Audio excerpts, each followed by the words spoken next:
사도신경 신앙 고백 드리겠습니다. 나는 전능하신 아버지 하나님 천지의 창조주를 믿습니다. 나는 그의 유일하신 아들 우리 주 예수 그리스도를 믿습니다. 그는 성령으로 잉태되어 동정녀 마리아에게서 나시고 본디오 빌라도에게 고난을 받아 십자가에 못 박혀 죽으시고 장사된 지 사흘 만에 죽은 자 가운데서 다시 살아나셨으며 하늘에 오르시어 전능하신 아버지 하나님 우편에 앉아 계시다가 거기로부터 살아있는 자와 죽은 자를 심판하러 오십니다. 나는 성령을 믿으며 거룩한 공교회와 교제와 죄를 용서받는 것과 몸의 부활과 영생을 믿습니다. 아멘. 찬송가 14장입니다. 14장.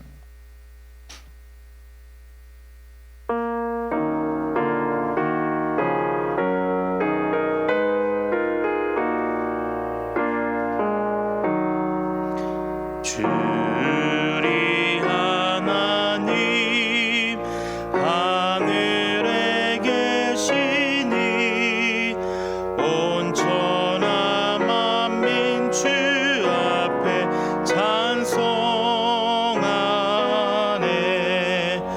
이 천지 만물도 주 앞에 엎드려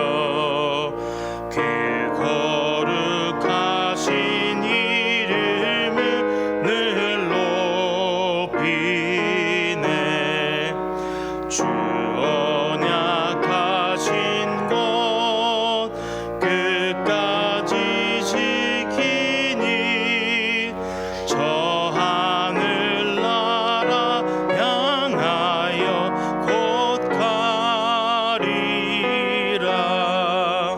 주 얼굴 배울 때 내 마음이 기쁘고 영원히 주의 영광을 찬양하리.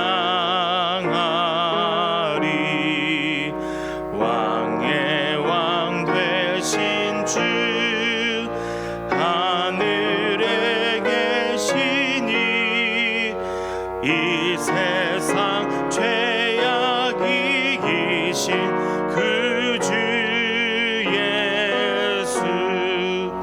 저 천군 천사들 조용히 하고서 무성도 함께 영원히 늘 섬기네.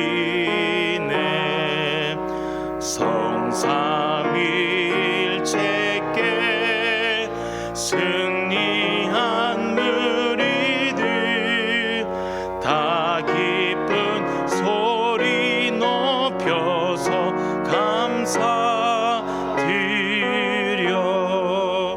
창조주 하나님 내 주님 되시니 주 앞에 나도 엎드려 경배하네.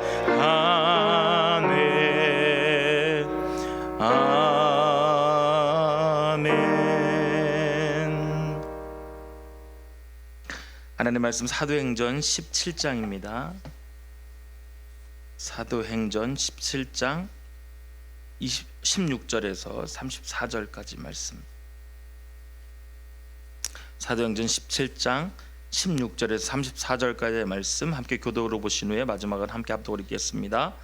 바울이 아덴에서 그들을 기다리다가 그 성에 우상이 가득한 것을 보고 마음에 격분하여 회당에서는 유대인과 경건한 사람들과 또 장터에서는 날마다 만나는 사람들과 변론하니 어떤 에피쿠로스와 스토아 철학자들도 바울과 쟁론할세. 어떤 사람은 이르되 이 말쟁이가 무슨 말을 하고자 하느냐 하고 어떤 사람은 이르되 이방 신들을 전하는 사람인가 보다 하니 이는 바울이 예수와 부활을 전하기 때문이로라. 그를 붙들어 아레오바고가 가며 말하기를 내가 말하는 이 새로운 가르침이 무엇인지 우리가 알 수 있겠느냐. 내가 어떤 이상한 것을 우리 귀에 들려주니 그 무슨 뜻인지 알고자 하노라 하니 모든 아덴 사람과 거기서 나그네된 외국인들이 가장 새로운 것을 말하고 듣는 것 외에는 달리 시간을 쓰지 않음이더라. 바울이 아레오바고 가운데 서서 말하되 아덴 사람들아 너희를 보니 범사에 종교심이 많도다. 내가 두루다니며 너희가 위하는 것들을 보다가 알지 못하는 신에게라고 새긴 단도 보았으니 그런즉 너희가 알지 못하고 위하는 그것을 내가 너희에게 알게 하리라. 우주와 그 가운데 있는 만물을 지으신 하나님께서는 천지의 주제시니 손으로 지은 전에 계시지 아니하시고 또 무엇이 부족한 것처럼 사람의 손으로 섬김을 받으시는 것이 아니니 이는 만민에게 생명과 호흡과 만물을 친히 주시는 이심이라. 인류의 모든 족속을 한 혈통으로 만드사 온 땅에 살게 하시고 그들의 연대를 정하시며 거주의 경계를 한정하셨으니 이는 사람으로 혹 하나님을 더듬어 찾아 발견하게 하려 하심이로되 그는 우리 각 사람에게서 멀리 계시지 아니하도다. 우리가 그를 힘입어 살며 기동하며 존재하느니라. 너희 시인 중 어떤 사람들의 말과 같이 우리가 그의 소생이라 하니 이와 같이 하나님의 소생이 되었은즉 하나님을 금이나 은이나 돌에다 사람의 기술과 고안으로 새긴 것들과 같이 여길 것이 아니니라. 알지 못하던 시대에는 하나님이 간과하셨거니와 이제는 어디든지 사람에게 다 명하사 회개하라 하셨으니 이는 정하신 사람으로 하여금 천하를 공의로 심판할 날을 작정하시고 이에 그를 죽은 자 가운데서 다시 살리신 것으로 모든 사람에게 믿을 만한 증거를 주셨음이니라 하니라. 그들이 죽은 자의 부활을 듣고 어떤 사람은 조롱도 하고 어떤 사람은 이 일에 대하여 내 말을 다시 듣겠다 하니 이에 바울이 그들 가운데서 떠나매 함께 읽겠습니다. 몇 사람이 그를 가까이 하여 믿으니 그 중에는 아레오바고 관리 디오누시오와 다말이라 하는 여자와 또 다른 사람들도 있었더라. 아멘. 사랑의 아버지 하나님 감사합니다. 주님의 은혜가 아니면 단 하루도 살아갈 수 없음을 주 앞에 고백합니다. 아버지 하나님 오늘도 새벽에 껴서 주 앞에 나와 싸우니 아버지 앞에 기도하며 간구할 때 하늘 문을 여시고 주 뜻 가운데 온전히 세워져 갈 수 있도록 주님 인도하여 주시옵소서. 우리가 주께서 허락하여 주신 복음을 통하여서 은혜 가운데 살아가는 줄을 믿습니다. 그 아름다운 삶과 또한 그 모습들을 우리의 모습으로 잘 나타낼 수 있는 삶이 되게 하시고 또한 우리의 모습과 살아가는 그 기쁨과 감동 때문에 또 우리 주변에 많은 사람들이 예수 안에서 행복을 느끼며 살아갈 수 있도록 주님 사용하시고 인도하여 주시옵소서. 오늘 주 앞에 나올 때 빈손 나오지 않아 귀한 예물을 주께 드립니다. 1,000번째 예물 또한 귀한 예물을 주 앞에 올려드리오니 기도하면서 주 앞에 감사하면서 소원하는 마음을 가지고 드리는 귀한 예물 하나님 기뻐 받으시고 우리가 소망과 꿈을 가지고 달려나갈 때에 하나님께서 응답하시고 예수 믿는 기쁨 누리며 살아갈 수 있는 우리의 삶이 되도록 주님 인도하여 주시옵소서. 감사를 드리며 예수님의 이름으로 기도합니다. 아멘. 우리가 복음이라고 하는 것을 우리의 모든 문제를 해결하신 예수 그리스도의 능력이다. 이렇게 이제 저는 이제 많이 이제 정의를 내립니다. 그래서 이렇게 정의를 내리는 이 복음에 대해서 그렇다면 여기서 말하고 있는 모든 문제는 무엇인가? 저는 이제 모든 문제를 이렇게 보는 거죠. 불순종으로부터 찾아온 하나님과의 단절이다. 이렇게 말하는 거예요. 그러니까 하나님과 단절이 일어날 때 우리에게는 어떤 일이 생깁니까? 소통이 일어나지 않으면 모든 문제들이 막히죠. 이런 것처럼 우리가 하나님의 자녀로서의 삶을 못 누리고 살아가는 이 답답함, 이것들이 모든 문제가 되는 겁니다. 그거로부터 병도 오고 또 그거로부터 또 하나님께 나아갈 수 있는 힘을 우리가 잃어버리게 되는 그런 모든 것들을 잃어버린 것이죠. 그렇다면 이 복음이라는 것은 다시 그것을 회복해 가는 겁니다. 하나님과 함께 동행하는 기쁨, 또 하나님의 자녀로서 살아갈 수 있는 그런 회복의 능력이 나타나는 것이 복음인 것이죠. 그래서 우리가 복음을 전한다, 또 복음대로 살아간다, 또 우리가 말씀을 따라 살아가는 것이 복음이다, 이렇게 은혜로 살아간다라고 하는 것을 우리가 그렇게 말할 수가 있을 겁니다. 그래서 누가복음 4장 18절 말씀처럼 주의 성령이 내게 임하셨으니 이는 가난한 자에게 복음을 전하게 하시려고 내게 기름을 부으시고 나를 보내사 포로된 자에게 자유를, 눈먼 자에게 다시 보게 함을 전파하며 눌린 자를 자유케 한다. 이 말씀이 이제 이사야서의 말씀을 이제 누가복음에서 말씀한 거 아니겠습니까? 그래서 이 이사야서 통해서 했던 이 말씀이 우리의 삶의 실제가 되는 것, 이것이 복음으로 회복되어지는 능력이 되는 겁니다. 저는 그러한 주의 은혜를 통해서 살아가는 이 복음의 본질을 우리가 계속해서 우리의 삶 속에서 살아낼 수 있기를 바랍니다. 저도 이제 개인적으로 이런 생각을 좀 많이 해보게 됩니다. 어제도 제가 어떤 분과 함께 그런 이야기를 좀 나눴던 것 같은데, 과연 우리가 신앙인으로서 복음의 본질을 가지고 살아가는 게 무엇이라고 생각하세요? 제가 이제 물어보는 거예요. 그분도 말씀을 참 많이 보시고 함께 하나님의 백성답게 살아가려고 몸부림치는 분인데 그렇게 물어보게 되는 거예요. 사실 교회라는 곳에 우리가 가지고 있는 우리만의 관습, 또 우리들만이 만들어낸 복음대로 살아간다라고 하는 이 오해들이 많이 있는 것 같아요. 예를 들면 뭐 기도 하루에 2시간 이상 하지 않으면 복을 받지 못한다, 이런 게 어디 있습니까? 그 다음에 뭐 강대상 뭐 앞자리를 뭐 잘못하면 혼난다, 우리 어렸을 때 그렇게 혼이 났거든요. 그런 것들이 어디 있습니까? 사실은 성경적이지 않죠. 그런데 이제 어릴 때부터 우리 예전부터 만들어져 있는 교회의 그런, 어떻게 보면 그냥 습관적으로 또 그렇게 관습적으로 만들어져 있는 그런 것들을 보게 되는 거죠. 그러니까 복 받는 삶이 무엇인가? 그러면은 아까 말씀드린 대로 뭔가 우리가 기도를 할 때 뭐 소리 내어서 기도하지 않으면 복을 못 받는다, 뭐 하나님께서 응답하지 않는다라고 하는 이런 종류의 우리들만의 교회들이 가지고 있는 그런 것들이 좀 있지 않는가 생각해 보는 거죠. 사실 그것이 본질은 아니다라는 것이죠.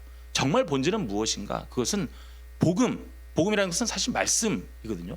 사실 말씀 이외의 것을 가지고 우리가 논하게 되면 사실은 그것은 비본질로 간 건다라고 우리가 보면 좋을 것 같습니다. 그런데 교회 내에서 만들어내고 있는 것들이 참 많아요. 그러니까 목회자인 저희들도 사실은 목회 현장을 가게 되면 그 교회가 가지고 있는 어떤 방법론, 또 교회가 가지고 있었던 역사, 이것을 좀 위배하면 비본질로 가는 것처럼 이렇게 치부할 때도 있지 않는가라는 것이죠. 그렇다면 우리가 그런 오류를 범하지 않으려면 어떻게 해야 합니까? 말씀 앞에서 말씀으로 우리가 가면, 말씀은 모든 사람, 모든 신앙인이 함께 공유하고 함께 찾아나갈 수 있는 목표이고 또 본질이 될 것입니다. 그러면 교회가 과연, 또 신앙인이 과연 이 복음의 본질로 살아가는 것이 무엇일까? 그리고 교회가 복음을 전하는 삶이 되고 살아내기 위해서는 어떤 모습이 되어야 할까? 저는 복음의 능력을 상실한 교회, 그리고 비본질로 살아가는 신앙인들의 이 모습들이 어찌 보면 이 교회의 영향력이나 신앙인의 영향력을 상실케 하는 것이 아닌가라는 것입니다. 그래서 우리들이 만들어낸 그러한 비본질의 목적들이 아니라 말씀 안에서 이 복음을 통하여 살아가는 것이 무엇인지를 살게 하는 것들을 우리가 계속해서 묵상하고, 그리고 이 시대 가운데 교회가 해야 할 일이 무엇인가, 또 신앙인으로서 해야 할 것이 무엇인가를 우리가 함께 고민해 보았으면 좋겠습니다. 바울은 2차 전도 여행 중에 이제 우리가 계속해서 빌립보 교회를 세운 것을 보았습니다. 그곳에서 놀라운 역사들이 일어났지요. 그리고 많은 사람들이 변화되고 또 이 복음 안으로, 말씀으로 그들이 본질로 들어왔던 것을 보게 되었습니다. 그리고 그가 데살로니가와 베레와, 그리고 오늘 나오는 이 아데네 이르기까지, 즉 아테네 쪽에 복음을 전하는 모습을 우리가 만나게 됩니다. 그리고 오늘 바울과 누가는 아데네 이 회당과 장터에서 날마다 복음을 전파합니다. 하지만 그 전도의 큰 성과를 얻지를 못하지요. 그래서 바울은 이를 경험으로 삼아서 이렇게 결심합니다. 오직 십자가만 전해야겠다. 어떤 방법론을 가지고 복음을 전하는 것에 대해서 노력을 하였지만, 사실은 여러 가지 자신들의 철학과 자신들이 가지고 있는 관습을 가지고 그들이 그것을 이해하고 받아들이기 때문에 그럴 바에는 이 말씀, 오직 십자가, 이 복음만을, 예수 그리스도의 부활만을 전해야겠다고 그가 다짐하게 되는 것이죠. 오늘 특별히 본문의 내용은 바울의 아레오바고 설교로 불려지는 장면 중에 하나입니다. 제가 지난 금요일 날 새벽에 설교하면서 여러분 앞에 상황화, 컨텍스츄얼라이제이션에 대해서 제가 아마 서두에 이렇게 시작을 했을 겁니다. 그 말은 무엇이죠? 그곳의 선교지 가운데 있는 상황, 선교지 가운데 있는 어떤 관습, 그들이 가지고 있는 문화와 그런 토착되어 있는 것들을 이해하고 그것을 다 배제하는 것이 아니라 그것을 접목시켜서 활용해서 그 선교 현장으로 들어가는 것을 말한다 그랬습니다. 그 지역이 가지고 있는 특성, 그들이 가지고 있는 관습들을 그냥 배제하는 게 아니라 잘 활용을 하는 것이지요. 그래서 오늘 이 아덴 지역의 문화와 상황들을 적절하게 이해하고 접목시키려 했던 바울의 노력을 오늘 이 현장에서 우리가 보게 됩니다.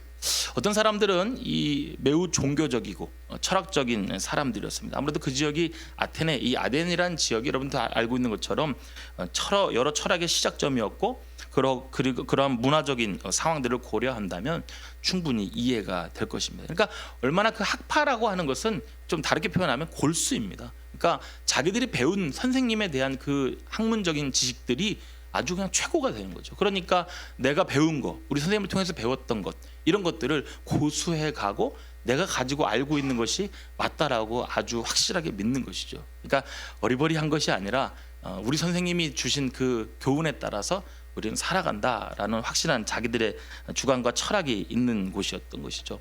그러니까 그곳이 쉬운 곳은 아니었을 것입니다. 하지만 그들이 숭배하는 신과 철학은 하나님을 제대로 알지 못하는 무지에서 나온 것이었습니다. 얼마나 나름대로 자부심들이 있었겠습니까? 내가 알고 있는 이 지식, 내가 알고 있는 여러 가지의 이런 공부한 것들이 나를 이끌어간다라고 생각했을 것이지만 그들에게는 하나님을 제대로 알지 못하는 무지 가운데 있었다라는 것이죠. 그런데 바울은 이 아덴 사람들의 종교심을 높이 삽니다. 그리고 그들이 반드시 알아야 할 좋은 소식이 있다라고 오늘 알려주는 것이죠. 그것이 무엇입니까? 복음, 예수와 십자가의 부활을 말입니다. 쉽게 말하면 이제 이 사도 바울은 교회 용어, 교회만에 사용하고 있는 언어를 사용한 것이 아니라 그들이 이해할 수 있는 공통된 이 기반의 논리 가운데서 설명을 합니다. 그리고 그 중심을 예수님과 부활로 옮겨가는 행동을 한 것이죠. 복된 소식을 전하며 살아가는 교회와 신앙인들은 오늘 사도 바울의 모습을 보면서 도전을 받고 내가 어떻게 하면 이 복음의 삶, 이 복음의 본질의 삶을 또한 다른 이들에게 보여주고 살아갈 수 있을 것인가, 우리가 한번 도전을 받기를 바랍니다. 사도 바울은 먼저요 지혜롭게 접근을 하였습니다. 바울은 자신에게 이 새로운 가르침, 즉 복음에 대해서 묻는 자들에게 지혜롭게 접근했다라는 것이죠. 우리 19절에서 20절의 내용을 가만히 보시면 그가 어떻게 하고 있습니까? 지혜롭게 접근했습니다. 새로운 가르침을 원하는 자들에게, 즉 새로운 사상을 그들에게 전달하였다라는 것이죠. 이 사람들이 그냥 이 바울이 설파하는 내용들을 그냥 배제하는 것이 아니라 궁금해하는 거예요. 아마 이 지식에 대해서 많은 어떤 궁금증이라든지 배우고 싶어하는 이런 의욕들이 많이 있었던 것으로 보입니다. 그럴 때에 그가 지혜롭게 그들에게 접근합니다. 그들이 가지고 있는 사상이나 그들이 가지고 있는 생각들을 가지고 나타난 것이 아니라 그들이 관심을 가지고 왔을 때에 그들에게 이 이야기를 시작하는 것이죠. 그러면서 22절에 봤던 것처럼 아덴 사람들의 종교적인 열심을 인정하게 되는 겁니다. 당신들 이 열정과 이 종교적인 특심이 있는 것이 참 좋습니다. 그러니까 지금 이 가치 있는 복음의 말씀을 들을 만한 여러분들인 것 같다라고 인정을 하는 것이죠. 그리고 23절에서 그가 이렇게 말한 겁니다. 그들이 알지 못하는 신을 위한 단까지 만들었다는 것을 이제 접촉점으로 삼는 것입니다. 이 당시 여기는 유상이 많고 그들이 여러 가지의 자기들의 가치관을 가지고 살아갔기 때문에 그들이 가지고 있는 이 부분을 가지고 접촉점을 삼는 겁니다. 그 중에 하나가 그들이 알지 못하는 신을 위한 단을 세웠다, 이렇게 이야기하는 거죠. 그것을 통하여서 그 신을 자신이 알려주겠다. 너희들이 알지 못하는 신에게 지금 이 단을 쌓아서 예배한다라고 하고 있는데 그 알지 못하는 신이 무엇인지를 내가 알려줄게, 이렇게 이야기를 하는 것이죠. 아주 지혜롭게 접근하는 것이죠. 그냥 가가지고 잡신이 있고 우상이 있고 자기들의 지식이 난무한 그곳에 가가지고 다 틀렸어. 그거 말고 하나님, 천지 만물을 만드신 하나님, 너희들이 멍청하게 이걸 모르고 있어, 이렇게 나가는 게 아니죠. 예수님은 부활하셨고 우리를 위해서 죽으시고 희생하셨어, 왜 그걸 몰라, 이렇게 접근한 게 아니라는 것이죠. 당신들 이 열정 너무 좋습니다. 가지고 있는 그 모습 너무 좋습니다. 그런데 당신들이 알지 못한다라고 하는 이 신, 그 신을 내가 알려줄게, 이렇게 이야기를 하는 것이죠. 바로 이것이 상황하에 접근이 되는 것입니다. 바울이 가만히 보니까 이 사람들의 모습이 그런 모습인 거예요. 그렇다면 하나님 주신 지혜를 통하여서 그들의 그 문화와 그들이 가지고 있는 현상들을, 상황들을 잘 이용을 하였다라는 것이죠. 이런 지혜로운 모습을 말미암아 어떤 이는 결국에는 복음을 받아들였고 또 어떤 이는 계속해서 경청을 하였다 이렇게 말씀하고 있습니다. 결국에는 어떻게 되었습니까? 복음의 길이 열리게 된다라는 것이죠. 두 번째로는요, 정확하게 전해야 하는 것입니다. 이 복음 전도의 기회를 얻은 바울은 여호와 하나님에 대해서 정확하게 설명합니다. 먼저는 하나님께서 모든 만물을 지으셨다. 그 다음에 인류를 만드셨다. 그리고 사람을 존재케 하는 창조주이시라는 것을 정확하게 이야기하는 것이죠. 하나님에 대해서 가장 잘 설명할 수 있는 것이 무엇일까요? 사실 이제 이 부분을 자연신학이다 이렇게 이야기하는데, 이 아레오바고 여기 이 현장에서 이 사도 바울이 사용했던 이 신학은 자연신학이다라는 겁니다. 하나님께서 우주 만물을 만드셨고 우리의 기본의 주인이 되어주시는 분이다라는 것을 이야기하는 것이죠. 우리들의 삶 속에 적용할 수 있는 이 모습들을 그들이 느낄 수 있도록 그 정의를 내려주었던 것입니다. 그리고 사람을 존재케 하는 창조주이시다라고 말하는 것이죠. 그분은 공의로 심판한 날을 정하셔서 심판을 시행하실 심판주이라는 것까지 그들에게 전달하는 것입니다. 우리는 이처럼 우리 속에 있는 소망에 관한 이유를 묻는 자들에게 대답할 말을 준비하고 확실하고 분명하게 전해야 할 것입니다. 베드로전서 3장 15절 말씀처럼 너희 마음에 그리스도를 주로 삼아 거룩하게 하고 너희 속에 있는 소망에 관한 이유를 묻는 자에게는 대답할 것을 항상 준비하되 온유와 두려움으로 하라 말씀하고 있죠.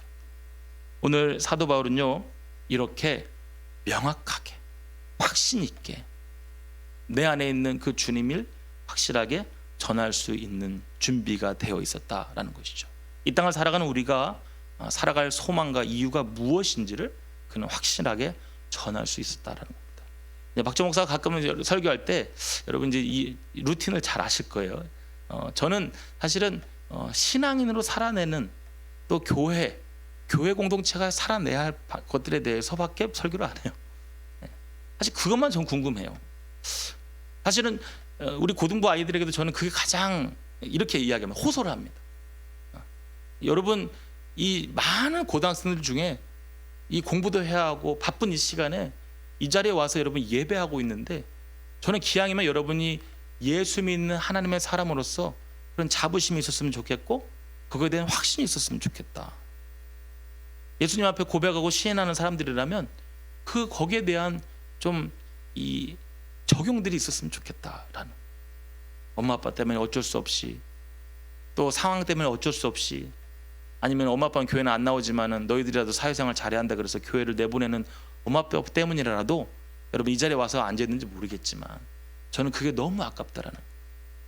제가 예전에 모셨던 담임 목사님이 저희들한테 늘 했던, 부목사들한테 했던 말씀이 있습니다. 한 사람이 교회 나오는 게 쉬운 일이 아니야. 한 사람이 교회 나와서 예배드리는 게 쉬운 일이 아니야.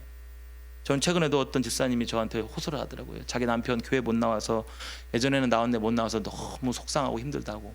제가 그분에게 그랬습니다. 그래도 그분이 한 번은 교회를 나왔잖아요. 교회 와서 발 디뎠다가 나가셨잖아요. 한 번도 아니고 1년 2년은 다녔으니까 그래도 예수님이 누군지는, 하나님이 누군지는 아는 사람 아닙니까? 우리 목사님 말씀하셨던 것처럼 한 사람이 교회 나와서 예배드리는 게 쉬운 게 아니에요. 저는 반드시 그분이 다시 주님을 만날 거를 믿습니다. 제가 그랬어요. 염려하지 마시라고. 왜냐하면 그분은 주님을 그래도 만났다고 그렇게 고백했습니다. 저는 우리 교회 나와 예배하는 한 사람 한 사람, 우리 유치부로부터 모든 노인에 이르기까지 교회 나와서 예배하는 시간들과 이 상황들이 아깝지 않았으면 좋겠어요. 그러기 위해서는 복음의 본질 안으로 들어와야 돼요. 그 맛을 알아야 돼요. 소망이 있어야 돼요. 그래야 우리가 신앙생활에 기쁨과 유익이 있는 거 아니겠습니까? 마지막 본문 17절, 이제 17장 32절 34절의 말씀을 보면서 마무리하고 싶습니다. 32절 34절 말씀에 이렇게 말하고 있죠. 그들이 죽은 자의 부활을 듣고 어떤 사람은 조롱도 하고 어떤 사람은 이 일에 대하여 내 말을 다시 듣겠다 하니, 이에 바울이 그들 가운데서 떠나매 몇 사람이 그를 가까이 하여 믿으니 그 중에는 아레오바고 관리 디우노시오와 다말이라 하는 여자와 또 다른 사람들도 있었더라. 죽은 자의 부활을 들었다. 사실은 자기들의 생각과 자기들이 가지고 있는 관습들이 많았던 이 사람들에게 죽은 자가 부활했다라고 하는 이 사상을 말하는 것 자체가 웃기는 이야기일 수 있었겠죠. 아마 조롱거리도 될 수 있을 것이죠. 그래서 뒤에 나오는 것이 말입니다. 이 말을 들은 사람들이 어떤 사람은 조롱도 했다. 분명히 조롱했을 겁니다. 미쳤지. 어떻게 사람이 죽었다가 다시 살아나. 그런데 그 뒤에 이렇게 말하고 있죠. 어떤 사람은 이 일에 대하여 내 말을 다시 듣겠다. 너가 하는 그 말에 대해서 내가 궁금해. 다시 한번 들어보고 싶어. 이런 사람이 있었다는 것이죠. 이에 바울이 그들 가운데서 떠나매 그 뒤에 이렇게 나옵니다. 몇 사람이 그를 가까이 하여 믿으니 말하고 있습니다. 할렐루야. 이 복음이 들어갔다라는 거예요. 물론 그 과정에는 조롱하는 사람도 있었어요. 그럼 미친 소리를 하고 있어. 그게 믿겨져? 철학적으로 논증을 해봐. 학문적으로 이것을 검증을 해봐. 이렇게 말하기 아니겠습니까? 어떻게 그 말씀만 믿을 수 있어? 라고 하는 것이죠. 믿는 사람이 생겼습니다. 여러분, 오늘 우리가 복음을 전하는 것은 실패가 아닙니다. 복음을 전했다면 완전한 실패가 아닙니다. 제가 아까 말씀드린 것처럼 그 우리 집사님처럼 내 남편은 지금은 예수 믿다가 지금은 안 믿는 그 모습을 보면 실패한 것처럼 생각할 수 있어요. 제가 아니라고 그랬어요. 아니요, 그분이 말씀 듣고 어쨌든 교회 나와 예배했다면 그 실패한 게 아니라는 거예요. 결과가 당장 눈앞에 나타나지 않아도 실패가 아닙니다. 결과가 미미하게 보여도 절대 실패가 아니다라는 것이죠. 이 본문을 가지고 이 아테네, 즉 아덴의 전도를 실패라고 보는 사람들도, 신학자들도 있다고 합니다. 그러나 그렇지 않습니다. 아테네에서는 이 철학적인 방법으로, 즉 상황을 통하여 하다 보니 실패했다고 보는 일도 있었습니다. 하지만 사도 바울은 이 아테네 사람들의 상황에 맞게 접근하고 이해하고 본질적인 복음을 전했을 뿐입니다. 그들은 부활을 전했습니다. 예수님의 부활을 전했습니다. 핵심을 전했습니다. 그리고 그들 중에 몇 명이 믿게 되었습니다. 우리가요, 복음을 전했다면 그것은 실패한 것이 아닙니다. 제가 맡고 있는 우리 고등부 학생들, 제가 선생님들께서 주신 지혜와 요청으로 사실은 이제 한 6년여 동안 선생님들이 이렇게 해서 했으면 좋겠습니다, 저렇게 됐으면 좋겠습니다, 그래가지고 막 해요. 때로는 좀 무모한 모습도 하기도 하고, 때로는 좀 돈도 많이 들어간 일들도 하기도 하고, 여러 가지 일들을 합니다. 근데 제가 처음에는 후회를 합니다. 왜냐면 눈앞에 결과물이 나오지 않으니까, 또 때로는 아이들한테 제가 무시도 당하는 것 같으니까, 그래가지고 막 돈도 투자하고 시간도 투자하고 했는데 아이들의 반응이 보이지 않으면 혼자 막 실망을 합니다. 그러다가 1명, 2명, 3명 아이들이 이렇게 반응이 와요. 변화가 와요. 그리고 그 아이들이 그 보상 때문이라도 교회 와서 예배를 드려줄 때도 있어요. 제가 그때 혼자 속으로 기뻐합니다. 야, 결코 공짜가 없구나. 이렇게 열심히 뿌리면, 헌신하면 저 아이들의 마음을 움직이시는 것은 하나님이 하시는구나.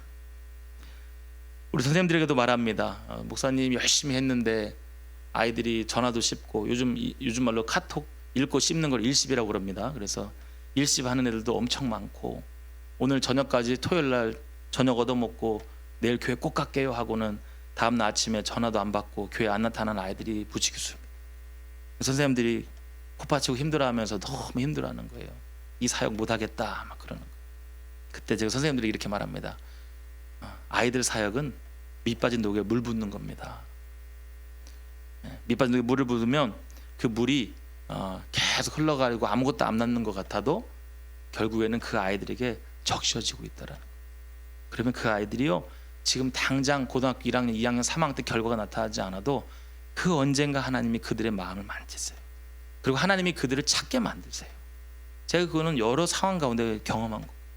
물론 그렇지 못한 사람들도 있었습니다만은 그렇게 하시더라고요. 제가 그래서 그랬어요. 한 번 더 그랬습니다. 선생님들 지금 1학년, 2학년, 3학년 맡은 동안에 결과물을 보지 마시라고. 그 아이들이 나중에 졸업하고 장가가 들고 시집 들고 더 나이 먹어서 오늘 선생님들이 이 뿌린 이 물을 준 것 때문에 그 언젠가는 그 자녀들이 주님을 만나게 될 거예요. 공짜 없고 헛된 거 하나도 없기 때문에 여전히 밑빠진 독에 물을 부으시라고 이렇게 고백을 합니다. 방법은 어찌되었든 복음의 본질을 위하여서 우리가 복음을 담대하게 전하고 중심으로 감당하면 결과는 하나님께서 책임져 주십니다. 우리가 살아가는 이 세상도 바울 때의 아덴과 많이 닮아 있습니다. 여전히 손에 잡히고 눈에 보이는 우상들을 하나님 대신 추앙하고 숭배하기 때문입니다. 자신이 가진 사상, 자기가 가지고 있는 의, 자기가 가지고 있는 것들을 통하여서 살아가려고 몸부림치는 세상이죠. 이러한 세상을 향해서 오늘 바울처럼 지혜롭고 명확하고 열정적으로 최선을 다해서 예수 그리스도이심을 전하는 우리가 되기를 바랍니다. 결과는 하나님께서 하시리라고 믿습니다. 기도하겠습니다.